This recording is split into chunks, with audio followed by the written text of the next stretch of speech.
Welcome back to the Jabronis show. It is now week 5 in the NFL. We got our little hangover episode from the cool guest last week, Curtis Blades. He went 5-3-1, so Ahmed is still our guest champ.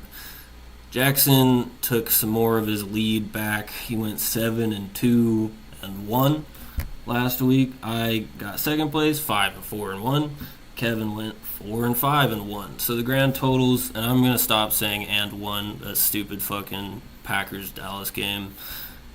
The totals this week, or the totals on the year, now are Jaxon at 28-11, I'm at 22-20, and Kevin's at 18-24. So Jaxon is pretty far ahead, but it's anyone's race. We got a lot of football left, and the bye weeks have started. So the slate has dropped off a little bit, and we're going with some more college games this week. We're going to be doing 8 college games, and then the Chiefs and Broncos. Bears are one of the teams on bye. Sorry, Kevin, you don't get to hype up your 2-2. We're back. Like, you beat the Cowboys and the Raiders. So barely beat the Raiders. Would you guys beat this week? the Bengals. Yeah, but they That's what I handle thought. business like what I they're thought. supposed to do. I mean, okay, Vandal, we don't like need to that's go fine. team for team. We here. were missing 6 starters, including both of our starting tackles, one of our starting linebackers, and 3 starting defensive backs. So you can slob my knob with all your bullshit, Jaxon. Yeah, I mean, I think the Bears still got to prove it, but they get a nice 2-week break, good momentum into the rest of the year. So we'll check back on them next week. Let's recap last week. The only college game, Ole Miss beat LSU in the upset. Kind of a boring game, if you ask me. It's pretty tight, but honestly, I was expecting a lot more. More of a defensive battle.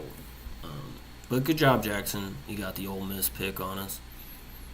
Thanks. You're welcome. Seahawks killed the Cardinals, and then the Cardinals almost came back in the fourth, but it was too little too late. We all took that lock of the week. Steelers beat the Vikings. You guys thought I was dumb making that pick last week. Dude, they almost choked it. No, they did. almost choked It was that Aaron guy. Rodgers trying to go for it on 4th-and-1. How many times do I have to say what's wrong with the field goal before coaches remember how the game of football works? Fuck. But they still won. Steelers got me somewhere in the race a little bit. If I had lost that one, me and Kevin would have swapped places this week. So that was the difference between me and Kevin. Fuck you, Kevin. Aaron Rodgers still getting it done. I know you love that. Up next, Eagles beat the Bucks. That was kind of a hopeful pick from the rest of us. It was a smart one to lock in with the Eagles, Jaxon. Still a close game. I mean, if you look into that second half, dude, they did not have an ounce of – the Eagles didn't have an ounce of offensive yards. It was an atrocious No, game. their defense carried them. Yeah, their defense carried. I don't see the hype in the Eagles. I think the only really undefeated team should be, honestly, no one, depending on because the Bills should have lost to the Ravens, but they didn't. But if it's going to be anyone, it's going to be the Bills. I credit I the think Bills the with that Eagles- win. That was awesome. And Suns. I think the Eagles are frauds. So Yeah. we'll get into them a little bit more into the episode, but Yeah, agreed. What was next? Rams beat the Colts. No surprise. That was another lock from us. It was a tight game, but we expected a tight game. I mean, the Colts are still rolling this year, but they're not quite at Rams level of football. Jags upset the Niners. That one snuck up on us. Brock Purdy played like shit, mixed with Travis Etienne, probably a top 3 running back this year. he's back. Yeah, he's back. Yeah. He's fucking good. Chiefs killed the Ravens, man. That must have felt pretty good to watch. It felt good to see our defense play the way they did. And, I mean, we shut down. The offense was pretty good, too. I mean, Mahomes was pretty picture perfect. But, I mean, our receiving, we spread the ball around. It was good to see Hollywood Brown score, actually get touched. Same with Juju. And with Worthy back, I think that did help a little bit. But I still don't like how he led the team in rushing and he rushed it twice. So it's nitpicky, but just get a new running back. Going out, huh? Just get a new running back. Like, fuck's sake. Dude, honestly, I don't even want to. We don't need one, apparently. Shit. No running back roster. We don't need him. Shit. Put in Clyde Edwards-Helaire again. Just trade Pacheco for something. Kelsey's back to old reliable. That's got to feel nice. I think he's finally getting in the groove where he needs to play football.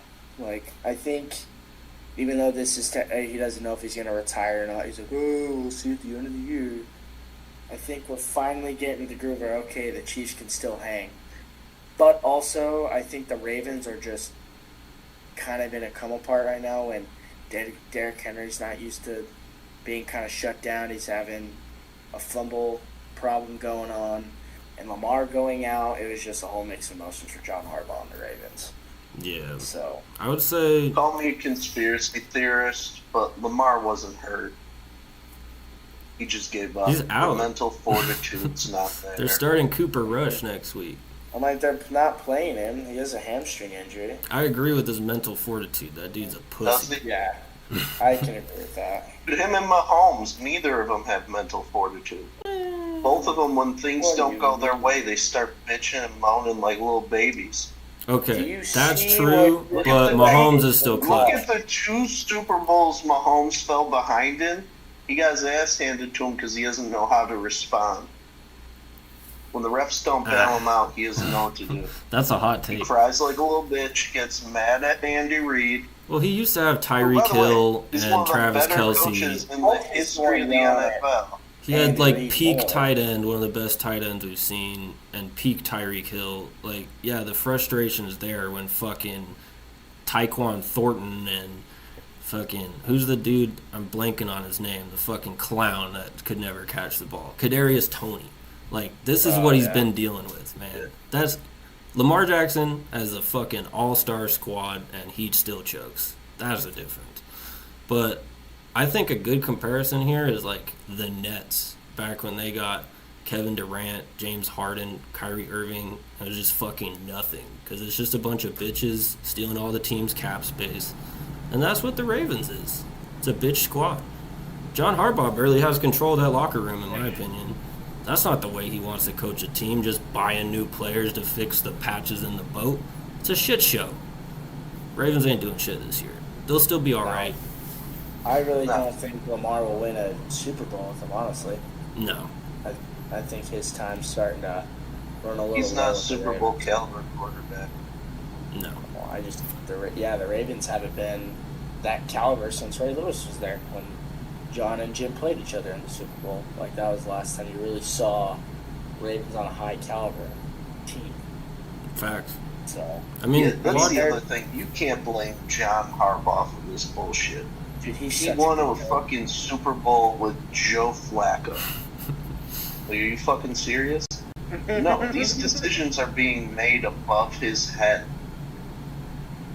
Like you said, he doesn't want a team built like this. It's the GM thinking it's smarter than everyone else, and you're like, you know what?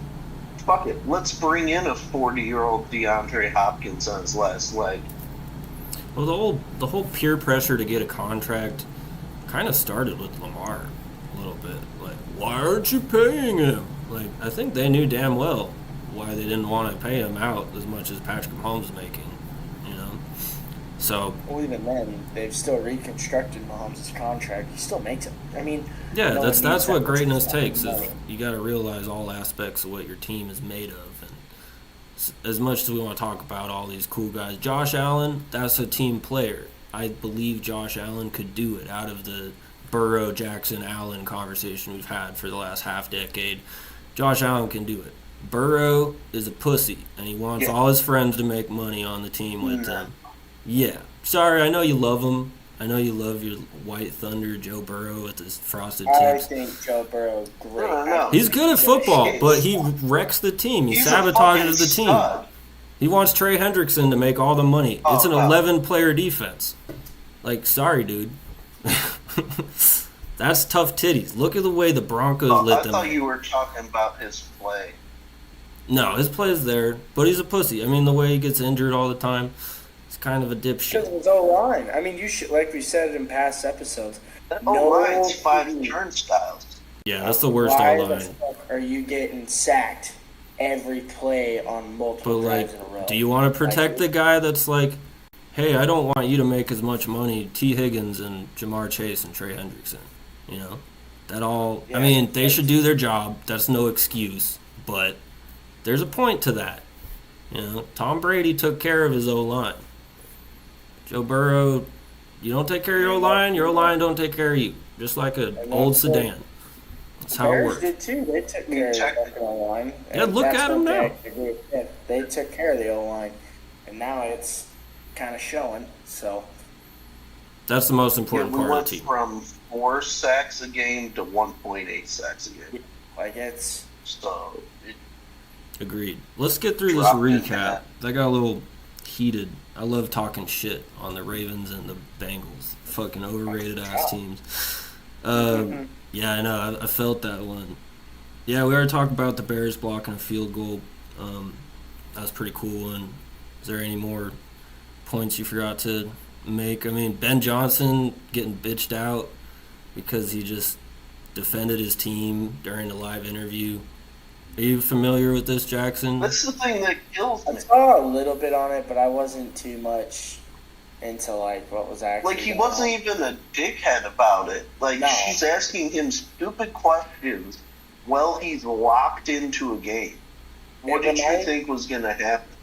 It reminds me of when the broadcaster, the interviewer for ESPN, a lady was asking Nick Saban to be like, "What's better this about Tua and Jalen?" They're like, "Stop asking me stupid questions about what doesn't benefit. Good things about both of them." Like, it's just they're asking stupid shit, just trying to stir the pot for the media. Like, it's Yeah, exactly. bullshit. And that's exactly what it was. Because this was a man, everyone knows Ben Johnson's a hard coach. Like, going into it, the big thing with the Bears was they can't win tight games because they give up, and there's no discipline in that locker room. Caleb's body language has done a whole 180 this season. That whole locker room. The narrative, like I said, was they get in a close game, they're going to lose it. They went out, had grit, and fucking found a way to win Sunday. He's a fucking, Ben Johnson's an intense man. That's what you want in a coach. He was coaching with fucking Mr. I'll bite your kneecaps off. What do you think his what do you think his coaching style is going to be? Don't ask stupid questions when he's in that fucking mode. Leave him be. Ask him post-game questions. Ask him pre-game So, I questions. kind of don't even like During the them. game, fuck off. Yeah. I don't like it during game going into halftime. Like, they've got to go into halftime. What they already thought were issues and pros and cons of the first half, now are they going to build into the second half? They're not going to want to talk to the media about what they think of what. Well, the media needs to back off because it's happening in every sport. You're seeing the fucking first baseman interview while he's trying to play the game. Like, it's so stupid. I don't want to hear what they have to say. Just let me watch the sport. And anyone who knows football, I think, is sticking up for Ben Johnson because he didn't do anything bad. And anyone getting butthurt about it just wants attention. So, yeah. Packers-Cowboys tie. That game was really exciting, and then it was just like, wow, what a waste of my time. Is that how you guys felt? Did you see all those Packers fans freaking out at LaFleur for poor clock management? I was going to say, dude, he has done horrible the last 3 games. One is a play call, 2 is time management. That game was bullshit. I mean, they had so many chances to actually win that game in timely manner, but he's too goddamn conservative, in my opinion. And I think it's going to bite him in the ass when it comes to the end of the season, to where the Packers are going to be over it. I mean, it He's has. not getting the Super Bowl. We were all talking so highly of him about them being the team. Now it's like team of the NFC, and now it's like, shit, dude, what the hell just happened? Like, you got beat by Joe Flacco. Go ahead, Kev. I was just going to say, they need to wake the fuck up, because still on their schedule is Aaron Rodgers and the Pittsburgh Steelers. The Ravens will still give them a game. You got to play the Eagles. You got to play the fucking Redskins. There's some teams in that schedule that you really got to watch out for. You still got Minnesota twice. You got Detroit one more time. You got the Bears twice. Division's a hard division to win. And you're playing the AFC North and the NFC East. That's not an easy schedule. So they need to wake the fuck up, or they're in for... It's going to be a long season up north. Yeah, but I think LaFleur's been a problem for a while. I mean, way back when he lost him the NFC Championship because he chose to kick a field goal while they were down a touchdown.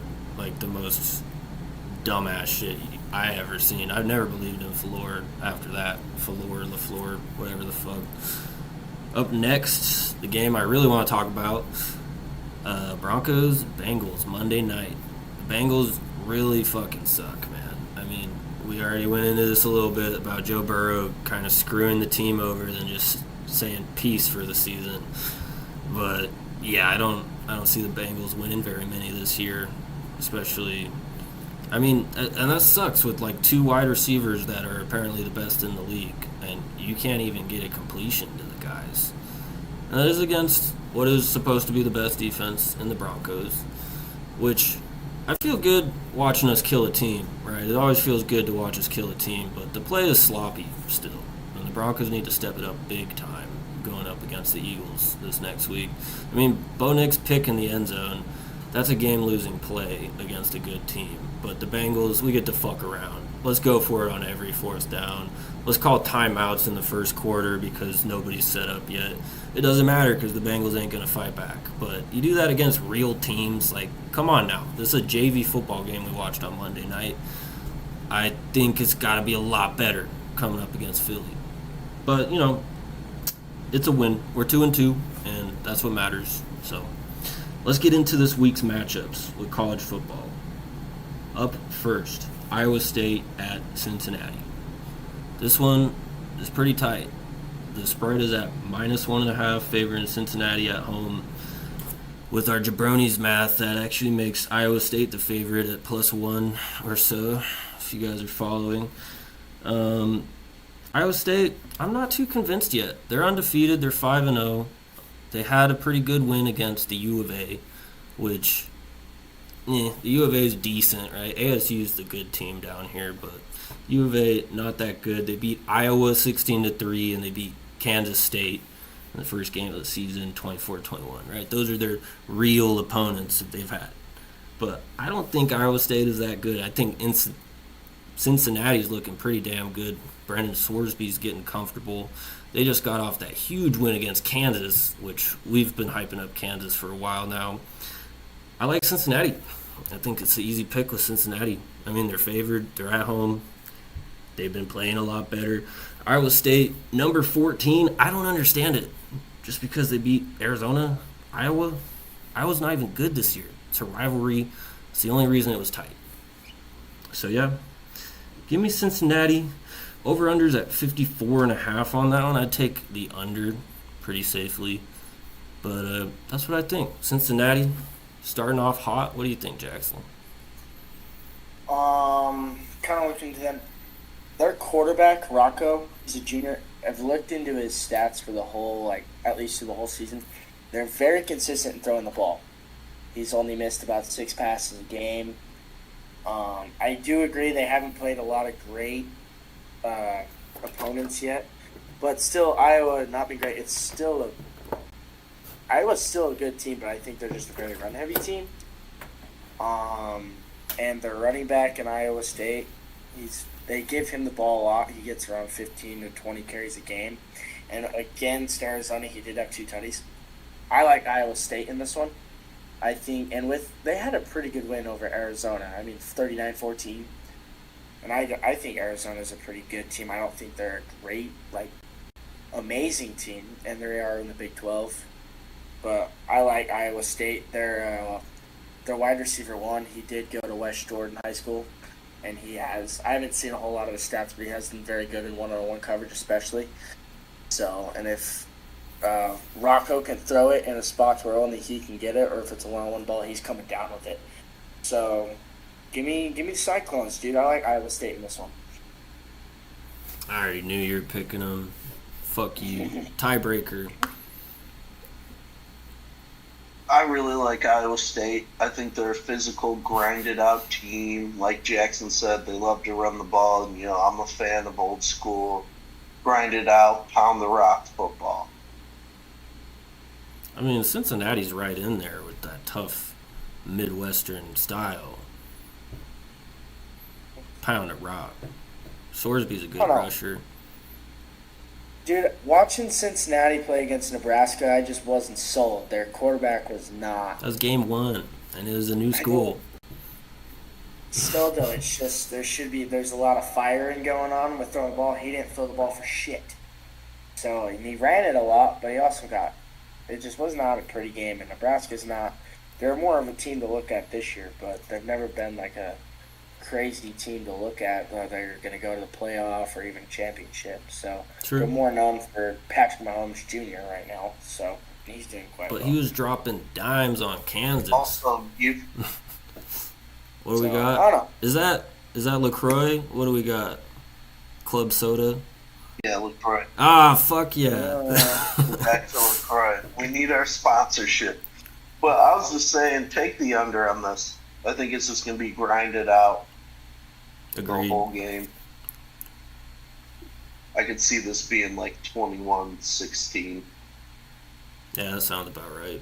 I like that. I like that a lot. It's going to be a tight one, but I just don't. Cincy being favored is actually quite shocking to me.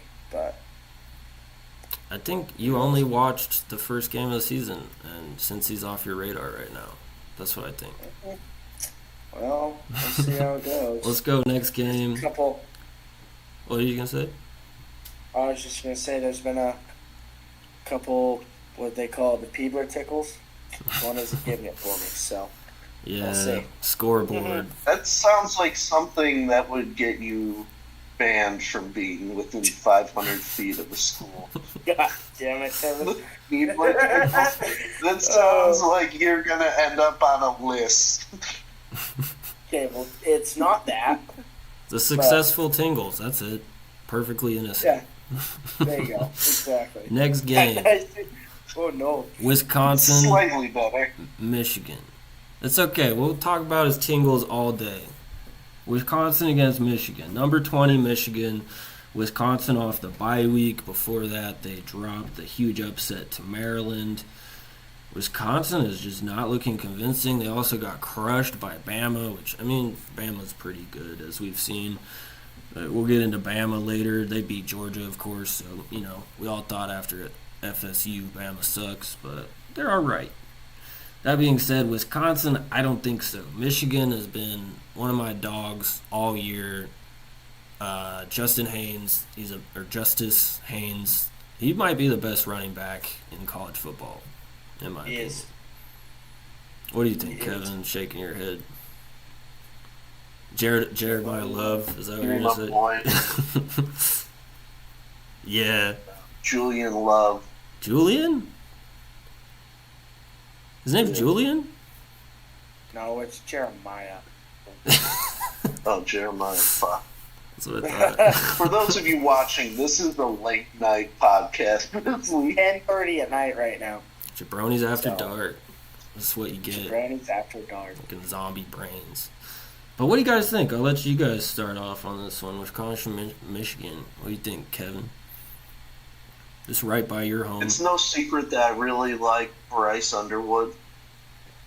As I've discussed before, he's a local kid. He's played well all year. Even in their loss to Oklahoma, he wasn't horrible. And like you said, they have a really good run game. Wisconsin just hasn't been able to do anything all year. And yeah, I just don't trust Wisconsin quarterback. I watched that Alabama game, and they killed themselves. Like, that first half, Bama wasn't really doing shit. It was a lot of self-inflicted wounds, both offensive and defensively, some busted coverage, and I think Bryce Underwood will pick them apart the same way. Give me. So I'm going to go with Michigan, and I don't think it's going to be close. I agree. I'd give it more to their run game. But what do you... What's up? I'd give it more to their run game. I mean, Underwood's good, but they're just pounding the rock with Haynes. But, I mean, both players are getting it done. What do we think, Jaxon? Huge disagreement face over here. I mean, I agree. Wisconsin is terrible. I was looking in their quarterback, I forgot his name, but Donnie O'Neal. He threw 120 yards against Maryland, and they got smacked by a true freshman quarterback, and that team's pretty new. But Bryce Underwood, I do not think has played well at all. He, against the only really good team outside of Nebraska, when he actually finally settled in, he only had 105 yards. When they played Oklahoma, he had 9 completions for 24 yards, or 9 completions for 24 attempts and only 142 yards.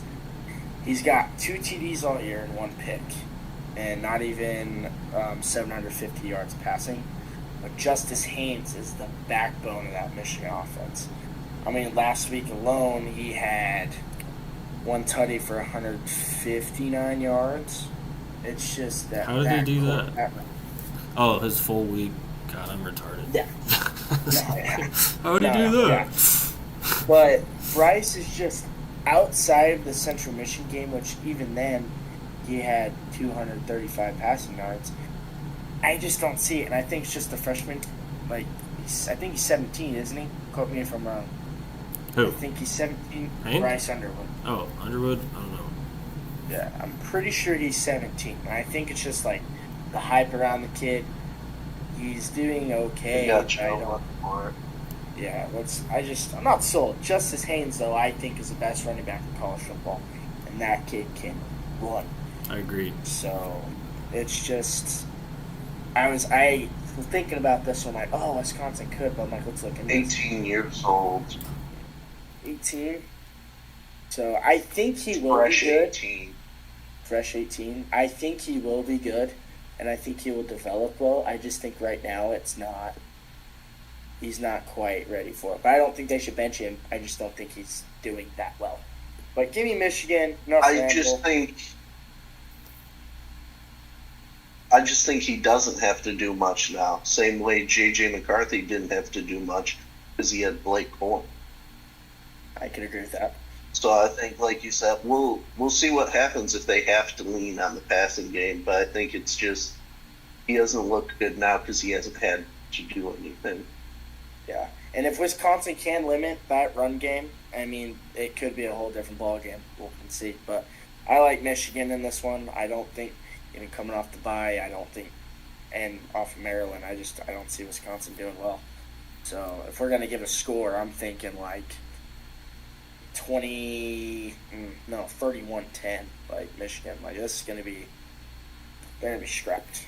It's not going to be good. What'd you say the spread was on this one, Ethan? Minus 17.5, Michigan. Yeah. Yeah, that sounds right. I agree. That sounds right. No, they're going to kill them. I mean, Wisconsin's got it in them. To give Wisconsin the benefit of the doubt here, it's possible. That's really all I can say. Who knows if someone breaks their leg or kick return, block field goal, all the crazy shit. But yeah, minus 17.5, Michigan should just fucking whoop them. Let's get into our next matchup. This one is a lot tighter. Washington at Maryland. Washington, fresh off of their embarrassing loss to Ohio State. You look at the scoreboard, it's not actually reflective of how the game went. It was a pretty tight game, and then the fourth quarter just got away from them. Just all defense. Classic Ohio State game. Maryland, we already talked about them a little bit. They've been killing it. Maryland's been rolling. Their notable win, of course, Wisconsin. I think they were underdogs at like minus 10 or so. It was definitely above 10. It was like 10 to 14, and they just fucking killed them. I think they won by 20 plus. So Maryland's been rolling. Other than that, I don't really see many of their wins as real wins. Just Wisconsin. Washington, besides the Ohio State loss, they've been fucking great, and they've been productive. And I think they're just a longer-lasting team. They're a lot tougher versus this Maryland flash in the pan. I think this might be one of the last fraudulent, undefeated teams in college football right now. And I'm liking Washington. They're favored at -6.5 on the road. That's a tough spread to have while you're on the road against a team that's allegedly red hot. I'm going to trust the experts a little bit on this one. And my gut. My gut's telling me Washington. So give me Washington. Take down the old Cinderella store in Maryland. What do you think, Jackson? I know you're taking Maryland. I didn't know much on the Washington quarterback until I just looked him up, but he's actually doing near pitcher perfect. He's got 6 T's on the year, no picks. And he's even against Ohio State, even though they lost, like you said, I agree. I was watching that game. I had a lot of bets on the Ohio State, Jeremiah Smith, but that game, that score does not show how that game went. And I mean, he only missed 4 throws, didn't have any tutties, but Game time switch up. How's the team no, going? because I mean, when you say Maryland doesn't have any real wins, yes, they got wrecked by Penn State, but they did beat. That was the bowl Wisconsin. game, dude. Did you scroll up again? God damn it. They're undefeated. No. True. But Malik Washington, he went pretty well. I mean, you know what? I think Washington's going to come off hot against that loss against Ohio State. I think they're going to punch them in the mouth, showing they actually should. Give me Washington. There we go. Smart. I think it'll be close, though. But give me Washington. I like it. There's a couple of things I'm factoring into this. You say despite the score, it wasn't that close with Ohio State. No matter how you split it up, holding the Ohio State team to 24 points is still impressive. Now, is part of that factor of jet lag, because Ohio State went all the way to the Pacific Northwest? That can be a factor. We saw that with Oregon when they came to Chicago to play Northwestern and started really slow. And does that jet lag play a factor again when they go all the way from the West Coast to the East Coast and play 3 hours earlier? On top of that, Loxley, the head coach for Maryland, his record against the Big Ten is very good. Very, very good. I love the true freshman Malik Washington leading the charge there. He came in and just lit it up. Hasn't looked back. So I think it'll be a good game. But yeah, give me Maryland. I like it. That's a good pick. We gotta have some disagreements. You just barely changed your mind on it too. I know. I think that's a toss-up of the week. I can give that one a toss-up of the week. I agree. So it's just. I just really like Maryland's coach too. Well, Maryland's playing really well, and Washington, yeah, like you said, holding Ohio State to 24 points. It's really good. And going into that game, everyone thought they were going to get smacked around like that. That first half of that game was anyone's ballgame. And it was kind of like the end of the Utes game. It kind of finally took away from them against Texas Tech. They just got that game. It was 10-13 till the fourth quarter. So yeah, happens a lot. I think that's on that one went. So, but yeah, we got a 2-1, 2 Washington, 1 Maryland. On to the next. Yes, sir. Next up, this one is arguably the other. There are a lot of toss-ups this week, but Virginia at Louisville. We got the 2 transfer quarterbacks. We got one quarterback that kind of got downgraded and one quarterback that got the call-up. Virginia's quarterback from North Texas last year. Where's his name? I write too tiny. Chandler Morris. He's great as fuck. I was betting North Texas all last year. They're good. And so he got the call up to Virginia. Big A1 type team that he can play for. On the other side of the football, Louisville, Miller Moss, pretty recognizable USC replacement for Caleb Williams. He's fucking garbage. I mean, I didn't think he was garbage. He was okay. Like, USC had some exciting games, but of course they're done with him, and the quarterback they got now is pretty damn good. So Louisville, they've been rolling out with Mr. Moss man, and he's been balling out a little bit. It took him a while, but last week he threw 3 touchdowns. Previous 3 weeks he really didn't do shit. But last week he kind of heated up, and I'm kind of thinking, like, oh, maybe Miller Moss about to do some crazy shit with the Cardinals. But my gut is just telling me to take Virginia, and it's basically the quarterback comparison here, because this North Texas guy, he's legit. I know he can ball. I watched him a lot last year. It's exciting to hear that he's with Virginia. They're ranked 24 right now. I think they could get themselves some better ranks. I mean, after this week, they'll probably move up to 20 if they beat Louisville, because it's a pretty good win against an undefeated team. Virginia did have a loss. Who was their loss? NC State. It's a pretty tough school. I mean, not so much this year. NC State's one of those, like, their division kind of fucks their record, but they're a tough-ass team.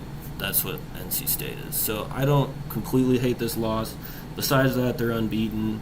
They had a double overtime win last week against FSU. That's got to show a little bit of character on. It's incredible. Yeah. So give me Virginia. I like them. They're actually the underdog at plus 6.5 because I guess Louisville's on fire and they're at home. What do you think, Kevin? Virginia, Louisville.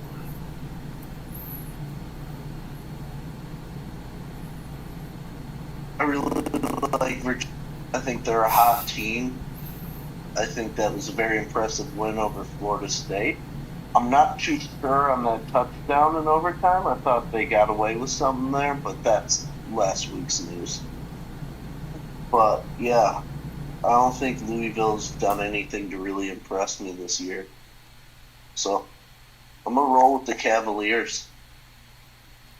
I like it. I like it. I don't see a lot of Miller Moss personally. I mean, last week against Pitt, he's got 5 TDs on the year. 3 of them were last week, and it was on 51 pass attempts. So it's just like he's got. I don't know. I just don't see a lot of him, and like we've said, even off before this, he wasn't doing very well in my opinion in Lincoln Riley's offense at USC. Virginia, I mean, they just knocked off Florida State and won by 11, and out of the 4 of the last 5 games, they've scored about almost 50 points.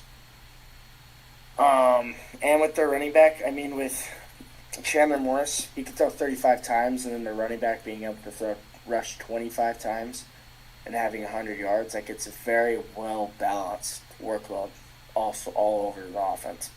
So I like Virginia a lot in this one, and I don't think it's going to be as close as what people would think. Even on the road, I think Virginia shows that they're here to play, and Louisville's really not that good. Yeah, so maybe we have one over on the experts this week because, I mean, I don't see why Louisville is favored. Like, the fact that they dropped a game to NC State is all I can really see. And that's a legit squad, so yeah, put some money on that one. Virginia, that'll be a nice payout. Let's go Vanderbilt at Alabama. Now, this one kind of gives me butterflies to try and pick because of the way it went last year. Besides last year, Alabama always beats Vanderbilt. And for some reason, Nick Saban talking shit activated Vanderbilt last year. But I think that's probably the last we heard of him. And I do want to throw in Diego Pavia handing out dates with his mother to Theo Vaughn if he wins the game. Did you guys see that? I think that was week 1. Yeah. He's sitting on the sideline rooting for Vanderbilt. And, yeah, if they won, then he gets to have a date with Pavia's mom, which is the most Theo Vaughn thing you'll ever fucking see. And that fact alone makes me want to take Vanderbilt. But that is the only fact that makes me lean Vanderbilt. Everything else tells me Bama. Bama's back. Nice win against Georgia. That's a legit win. FSU lost, yeah, I know. And we all want to shit on Bama because it's fun, right? It's like when the Patriots fell off. It's like shitting on the Chiefs now. It's like shitting on the Yankees. It's just fun to shit on the fucking always good team. But Bama's still good. Sorry to say. Florida State got them week 1.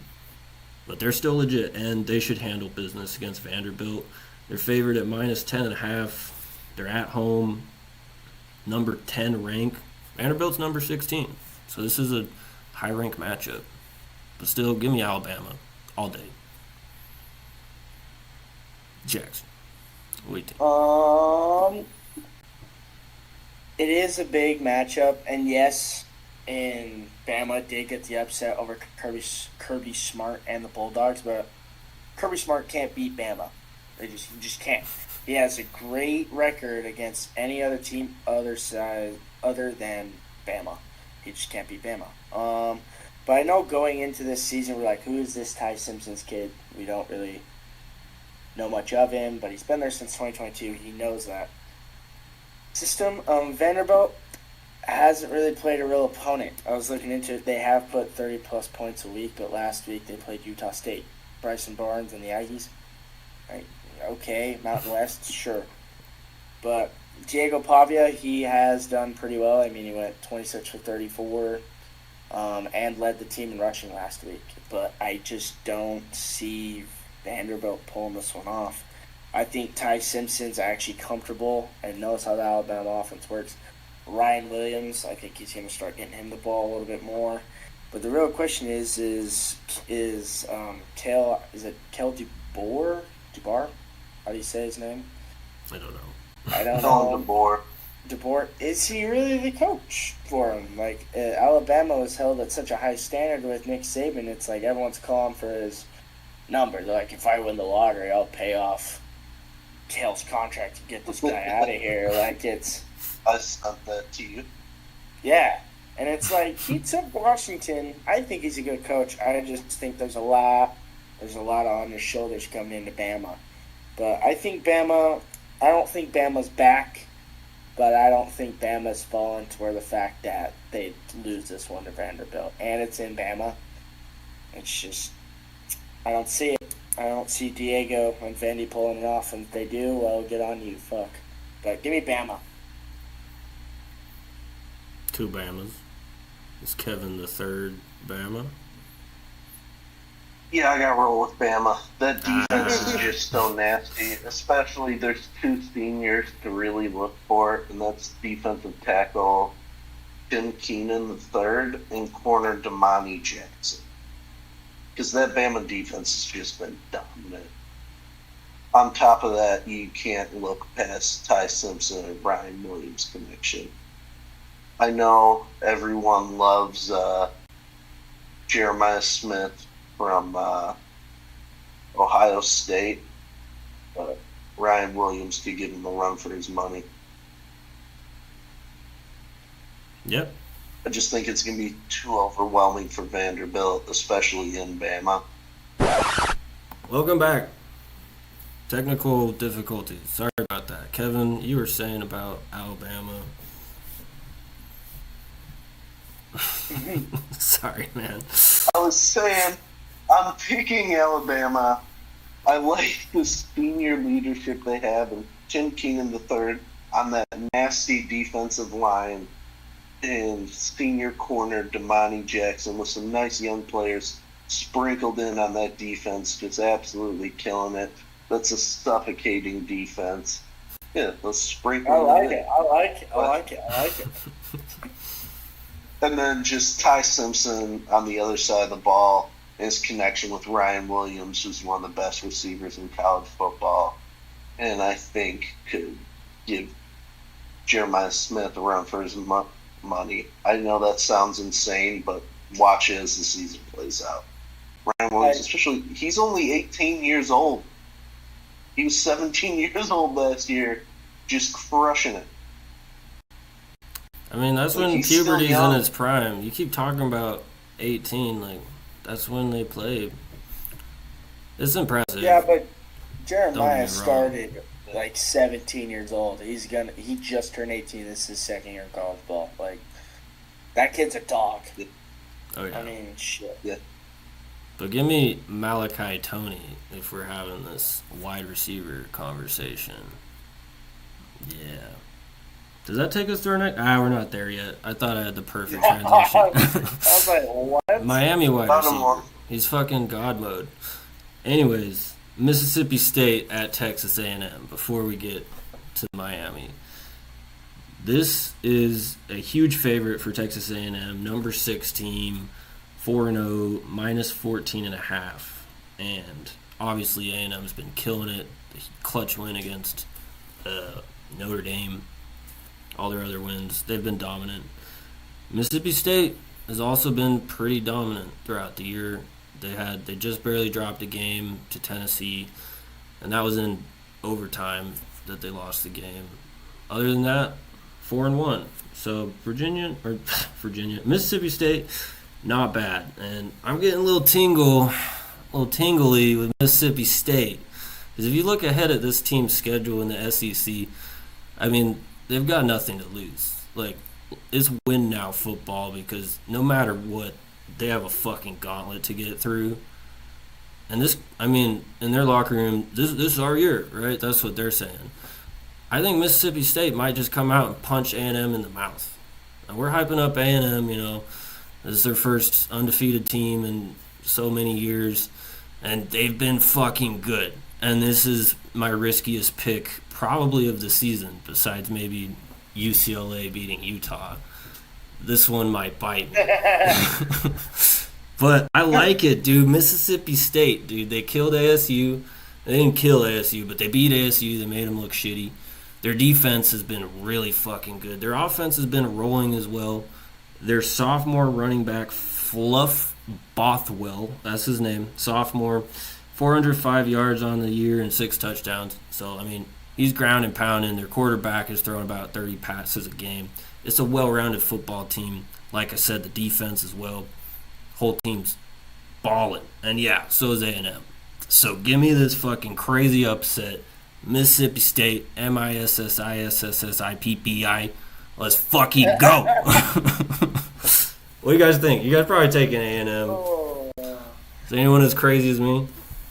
Yeah, I like Marcel Reed too much. He's played very well through the first 5 weeks. Oh, yeah.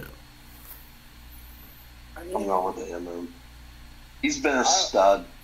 Especially as much as I hate to admit it as a Notre Dame fan, they clutched up to get the 4th down stop in that game, or the 2-point conversion stop in that game. This is a tough team.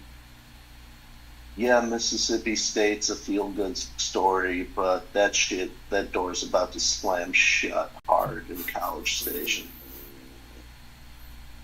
I was going to say, I'm like, going into Kyle Field, I mean, that's a hard place to go play, and you see that big-ass American flag right outside the front gate. Like, they all got American flag. Mississippi State, you think, dude, there's a big-ass American flag in there if you ever see it.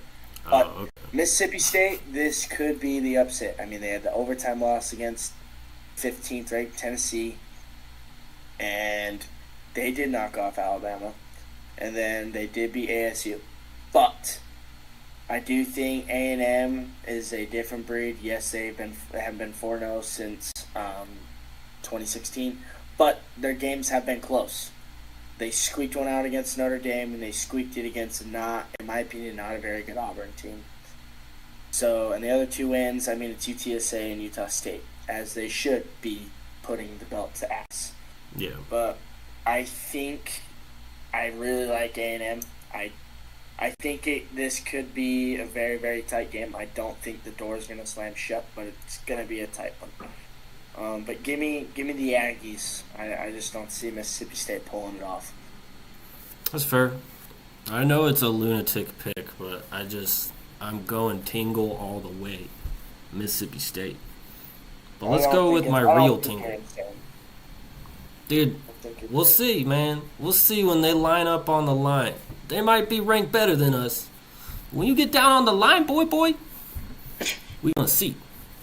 It's a Cat Williams quote somewhere. Miami, Florida State.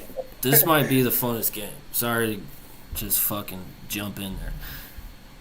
This is a huge game. This is a rivalry matchup. Number 3, Miami. Number 18, Florida State. Obviously, Florida State's been tumbling down a little bit. They had their double overtime loss to Virginia we already talked about. And besides that, pretty good. 3-1, upset Bama. Other games kind of irrelevant. Miami, obviously rolling. They just had a bye week, 4-0. They've kind of killed everyone they've encountered except Notre Dame. That first game of the season was pretty close. But yeah, give me Miami. Favored at -4.5 on the road. You guys already know what I think about Miami. I think national championship is in their reach. And I didn't say this yet. I think 76 Dolphins are kind of reliving through the college team, or 72, whatever, 70s Dolphins that had the perfect season. I think that reincarnation is happening at the U of Miami with Carson Beck channeling Dan Marino to their national title, undefeated Super Bowl. It's a weird string theory, but it might just be there. So we'll see. Miami, yeah, easy all day. I would have just gone with the Miami teams with Greg Olson and Ed Reed and Ray Lewis and those guys, but do you? They didn't go undefeated. That's the whole thing I'm saying. You sure? They're gonna have a perfect season. Did they? They didn't take a loss? I think the 7th floor crew did have one. Those Miami teams maybe I'm are a nasty. dipshit. But yeah, maybe it's the third time a Miami football team does that shit. Perhaps. Damn, I gotta look that up. But what do you think? Florida State, is anyone giving them a chance? No. Carson Beck looks like the Carson Beck of Georgia, which is really interesting because when he was there was a lot of talk that he was a product of that system. But now he's proved that, no, he actually is a very competent college quarterback. Hell yeah. I mean, the only thing it's not the fact that I don't think Florida State could pull this off. I don't like the fact that their quarterback is, every time I've seen them in past games, week to week that we look at, he is the leading rusher. He should not be the leading rusher. And I mean, he's been okay. I mean, he hasn't been terrible. But Carson Beck, he's been pretty good. I mean, outside of when they played Florida, he had no tutties and a pick. But it's a tough defense. Yeah, but those in-state rivalry games are always tougher. And it's in Florida State. I just don't see it. I do agree with the fact of Ethan saying Miami is a championship team. I think they're going to make a run for it. So, Team Miami. Hop on the train, brother. I can't. I'm not fooled by the Florida State win over Alabama. I think it was a week 1 win, and that was a very different settling in Alabama to where if they played them now, I don't think it's the same. So, give me Miami. I like this. Agreed. Is that lock of the week? Maybe Bama. Lock of the week. Yeah. Or I'd say Michigan. Oh yeah. Yeah, let's do the Michigan lock of the week. Up next, night game. This one's pretty cool because both these teams I don't really know what to think about, but they're tough. Duke at Cal. Duke has dropped 2 games, 1 to Tulane, which is fucking, iffy. And then Illinois when they were looking tough, and I think they're still tough. Yeah. They still are tough. What do you mean? Well, we have to not ignore the elephant in the room of the Indiana game. I'm not sure how I feel about Illinois anymore. I think they're going to get back on track. Yeah, they bounce back and beat a good USC team. Yeah, I think they'll get back on track. But what I was thinking of Illinois before that happened, I don't think I'm going to get back to that level of hype with them. And, yeah, Duke losing 1 to Illinois. I mean, that was when they were all hot. They destroyed NC State. They destroyed Syracuse. Both those teams are, good or bad any given day. Kind of just depends on how they show up. California 4-1. But they got blanked by San Diego State in their loss, 0-34. And that just makes me feel really weird about Cal. So with Duke dropping one to Tulane and Cal dropping one to San Diego State, both of these teams are not very convincing to me. I've watched a little bit more Duke games this year. I think they are a dog squad, and I think the Tulane loss and the Illinois loss aren't really the Duke that they're still bringing to the table. Definitely not the Duke that they brought to the table last week. So, yeah, give me Duke. Probably an over hit on this game. It's at 56.5. Both these teams like to put them up. Give me Duke. -3 on the road. Yeah, it's another time zone travel across the country, but whatever, man. Duke is tough. Kevin, what do you think? Duke or Cal? Yeah, I'm going to just give a very simple, stereotypical answer and just say that I really like Duke's quarterback better. He's a true dual threat. He can sling that rock, but he's also very elusive and gets a lot of yards on the ground. And I've watched more for Duke than I have Cal. Even in that Illinois game, they looked good for the first half. So, yeah, give me Duke. I think they're a better program. I think they're better coached. I think they have a better quarterback. So, I like it. Looking in, I kind of only seen a little bit just because a guy I played against in high school, Kedu Olave, he's the starting middle linebacker for Cal. And he won freshman All-American, and he's actually very good. That defense I like a lot, other than the fact that they did get put up a goose egg in 34 from San Diego State. But their transfer Jalen Ott, Cal's running back last year, he was really good, and he transferred to Oklahoma, and he hasn't really done shit. And I don't know much on this quarterback, and their running game outside of the game against Boston College has been very, very minimal. So I don't see a whole lot from Cal. I think Duke is an overall better team, and they have a more established offense well-round, because I don't think you can pass the game. You can't pass 51 times in a game in a tight one and expect to just be picture perfect, especially in college, and especially from these caliber of teams. Like it's the ACC, in my opinion. It's not a great conference right now. So give me Duke. I like this one on the road. I don't think the Golden Bears can pull it, even at home. I just don't think they're really set in stone as a well-rounded team right now. Yeah, they could. They've only had one loss, but that loss was bad. And their other wins, it's a very minuscule Oregon State. Boston College was great last year. And Texas Southern. It's just, I don't know. I don't see it. So, give me Duke. Yeah, I forgot to mention Boston College. That was part of my analysis, too. They beat them by 2 points. Boston College is ass this year. They were good last year because they had Castellanos, who's up at wherever the fuck now. We talked about him. Florida State? Yeah, FSU. That's right. Yeah, that's all they had. But I did like Boston College last year. That was hype. Dog shit this year. You won a lot betting on them. Yeah, so. I loved Boston College last year, but it's gone, and it's sad. Well, let's get into our only 2 NFL picks this week. Like we said, it dropped off a little bit with the bye week. If you guys look at you listeners out there, look at the matchup. I don't think you'll blame us. We're looking at maybe Chargers, Commanders, but who wants to fucking talk about that? So let's just talk about our teams, minus the Bears on bye. Starting off, huge game for the Denver Broncos going up against the undefeated Eagles. Eagles favored at 3.5 at home. I think in this game we're witnessing the 2 best lines overall, offense and defense, going at it. We're seeing Zach Allen, Jalen Carter on the offensive side of the ball, 2 of the best offensive lines with Mailata all the way through Jerkins and the other 3 linemen of the Eagles. And I know all 5 Broncos linemen's name, but I won't spout them off.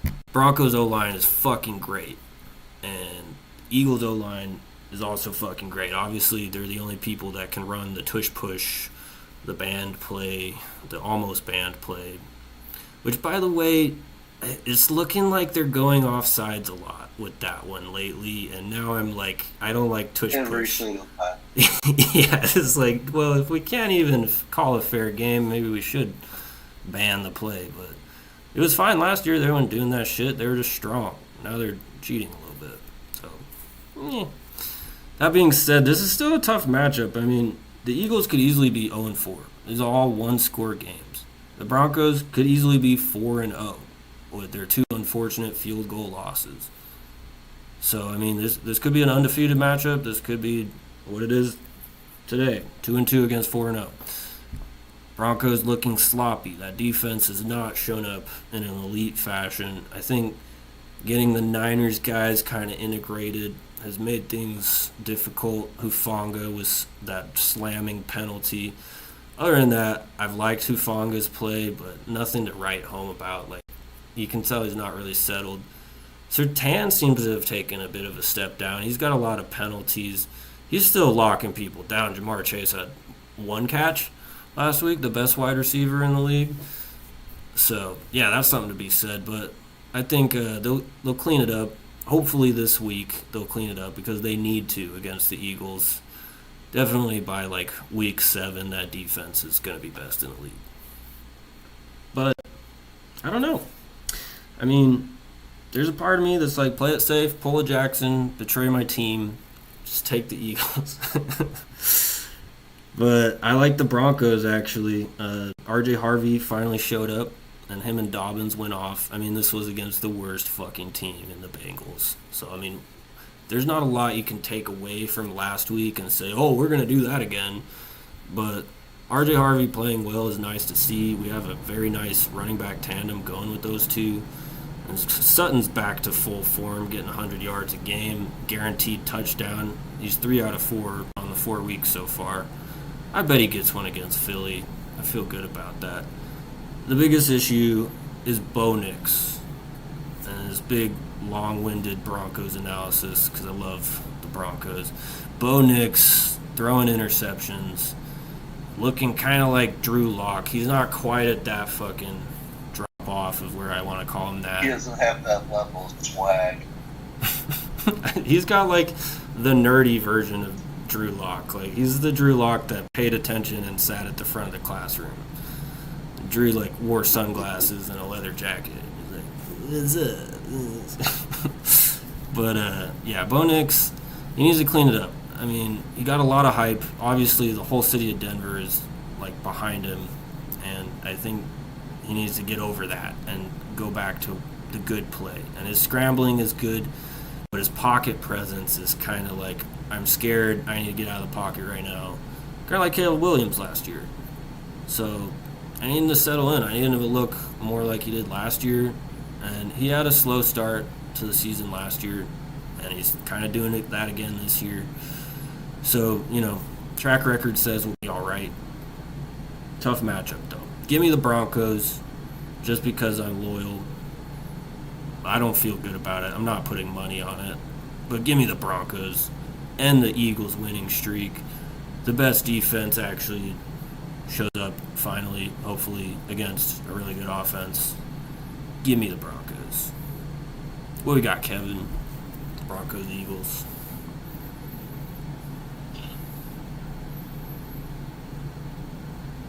I feel like you're not going to like the answer. All right, skip Kevin. Give me the Eagles. The Eagles inherited the Chiefs' black magic. It's kind of like, you know, in Space Jam when all those players touch the ball and their powers get transferred. I think that's what happened in the Super Bowl. So I think they just got that black magic because they're just finding ways to win that don't make sense. They didn't do. Their offense did fuck all in the second half against the Bucs. Jalen Hurts was 0 for 8 passing. They had nothing offensive in the second half. Their defense kept them alive against Baker Mayfield. So, yeah, the Denver defense is really good. I don't know. Is Lane Johnson back for the Eagles? I think. Was he back last week? Right? I Let's see. Let's fact check this. I'm not quite sure. I didn't get to watch that game. It might be.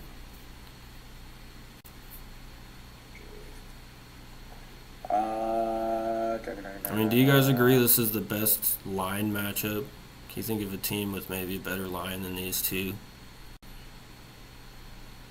They're all back last week, but they're not 100% sure if they're going to be back again this week. It's just kind of so you reheard it? It's more like it just kind of wasn't ready, but they're just going to go for it anyways.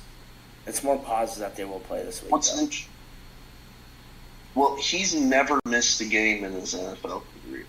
Like, he left that game early and came back the next week. So I assume he'll play. I don't know to what capacity he'll play. But, Ethan, I do think you're right on both sides of the balls. These are two of the best lines in the league. And I think this game will be won in the trenches. I think Saquon might finally get on track. We'll see, though. RJ, Harvey, and Dobbins got a tough day ahead of them. It's going to be uphill. It's going to be an uphill battle all day against that defense, especially with how much depth they have on there. That's a big key to that Philly defense, is their defense, especially that D-line, is so deep that they constantly just have fresh legs in it, which plays a huge factor. And it's in Philly. So, yeah, give me Philly. I'm going to go Philly 27-24 at the buzzer. God, no. Not another one like that. We literally lost both our games with 1 second. The Broncos. I know. That's why I said it. Fuck you. I guess it's a good prediction. It's 50-50. Yeah. Don't switch on me now. You were saying before the episode it would be the Broncos. Autism allows. I'm not My sold on this. autism allows for me to see patterns. God damn it. I'm You not don't have sold on autism. this What are you team, talking dude. I'm not. Let's go ahead. I mean, like we said, Jalen Hurts had nothing in the second half. I mean, this is the worst Saquon's year so far. I mean, last week he had 43 yards, averaged 2.3 yards a carry. Jalen had 62 yards rushing. That's kind of what his awesome offense has been this year. But what I think is, if it is going to be a production, it's going to be from Devontae Smith and Dallas Goedert. Because Dallas Goedert's kind of been his bailout because he had 2 tutties last week. But even though it's in Philly, yes, they kind of have their black magic. The Eagles always end up having a game where it slips out of their fingers and it's not one where you normally would think it. I think it's this Broncos team. I mean, yes. Do I think Bo Nix needs to settle in more? Yes. Cortland Sutton's going to have a hard time going deep with Blankenship and Cooper DeJean out there in safeties, but Marvin Mims has stepped up great. He had 70 yards last week, 6 receptions.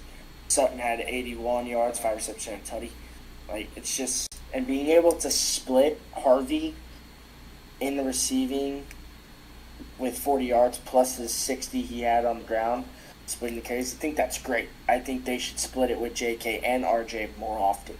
That's where it keeps... Because J.K. Dobbins is more their downhill, punch him in the hole, Yeah. But I think the Broncos pull this one off.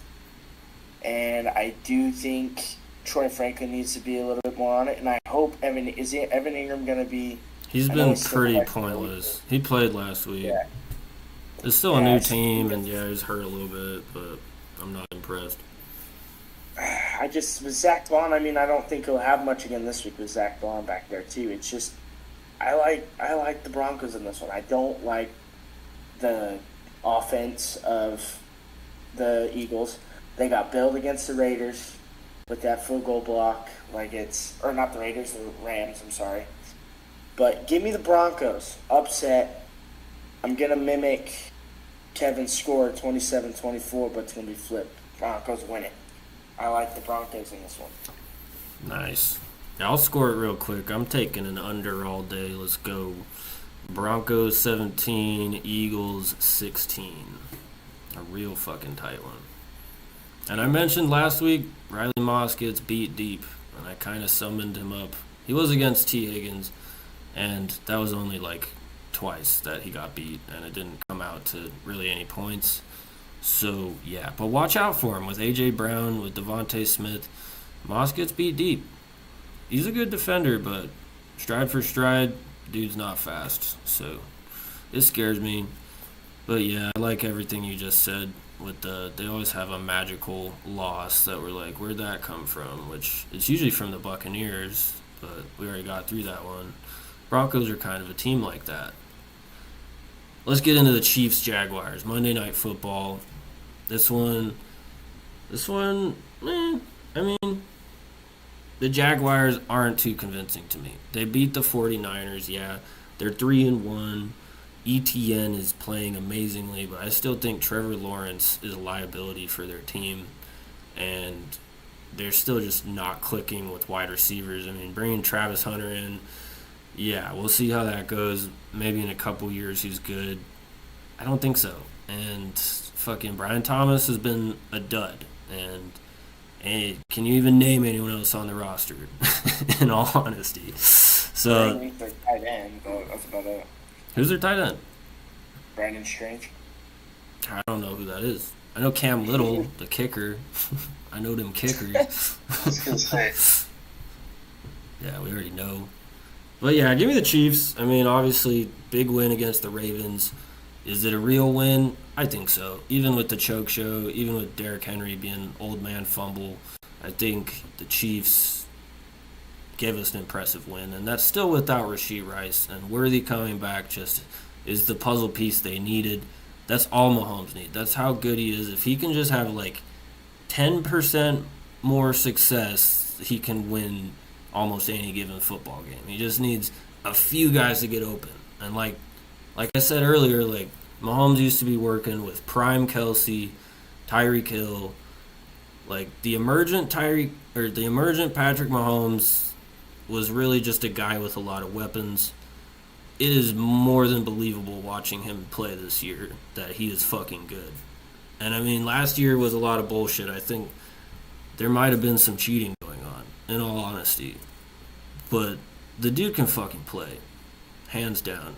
Mahomes is the best quarterback in the league still. Sorry to say it. I'm still going to call him a bitch at the end of the episode.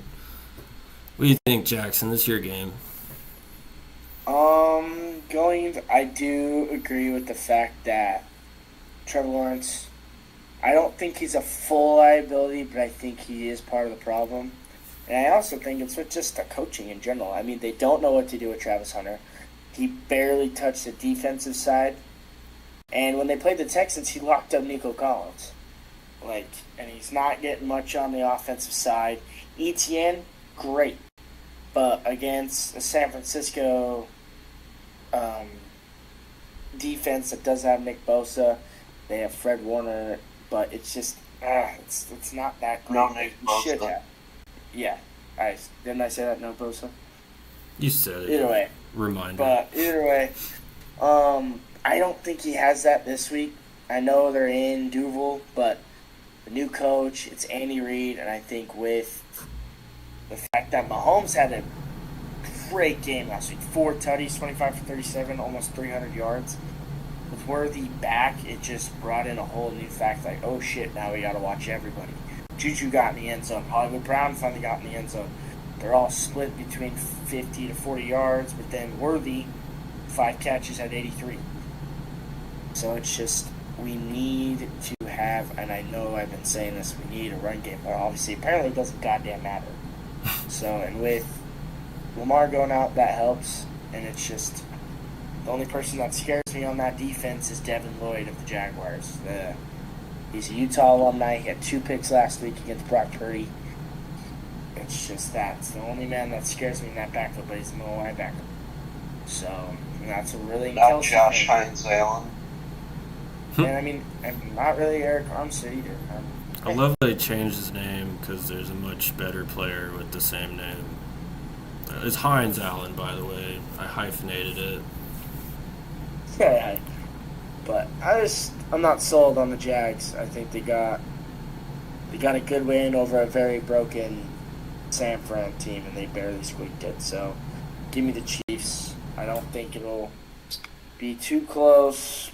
I'd say 28-13. So, Yep. but I think it's going to be another good game with Mahomes. I think he's going to play comfortable and he's going to play loose. So, Should be good. I forgot to score it. Probably go, I think you guys are going to put up points nowadays. Let's go 32-24. Because the Jags got a little offense going. Like, they do. Yeah, so I have zero faith in the Jags. I think they're 100% a contender. And I'm going to just roll with KC 35-13. Damn. Should happen. I don't know, Monday night, that's a factor. It's in Jacksonville. Yeah, that's not a factor, though. Yeah, there's probably more Chiefs fans at that game. Bro, I was 100%. I was looking at Jacksonville tickets because, as some listeners may know, I go to a Bears game every year in a different NFL stadium. I was looking at the Jags because they have a pool. You can get a poolside cabana, all you can eat, all you can drink, for 4 people for $120 a piece. That's pretty chill. Yeah, Jabronis take on Jacksonville. Dude, imagine doing the show. Fundraise for the Jabronis. Mid-game podcast. Make donations to the Jabronis. I'll send my Cash App. Get the GoFundMe for the Jacksonville trip. It'll be sick. You gotta make sure they're playing a nobody, like Jaguars, Jets, or some shit. That'll be really cheap. Oh, yeah. Jaguars, Panthers. Yeah, that's a great matchup. I mean, aren't they? No, they're not rivals. They're kind of rivals, like the shit show rivals. I don't know, but yeah, that's a week. It's getting late. Let's go through it real quick again. We had 2 Iowa States, 1 Cincinnati for me. We had all 3 on Michigan. That was definite lock of the week. We have a couple locks, but that's like the lock. Washington, Maryland. I changed Jackson's mind on the spot, and we're both going with Washington. Kevin sticking with Maryland, because why not? And yeah, that should be a good one. Virginia, Louisville. None of us believing in the Miller Moss show and the Cardinals, even though they're undefeated. So we'll see, but we all got Virginia. Bama, Vanderbilt. Nobody took Vanderbilt. Kevin, I thought you were going to take Vanderbilt, but then you took Bama. I was like, damn it, dude. He thought about it. He's considering it. And then Mississippi State. This is my big game this week. Mississippi State. You guys got your 2 Texas A&Ms. Miami versus FSU. It's going to happen. It's going to happen, bro. Just wait. You're Mississippi.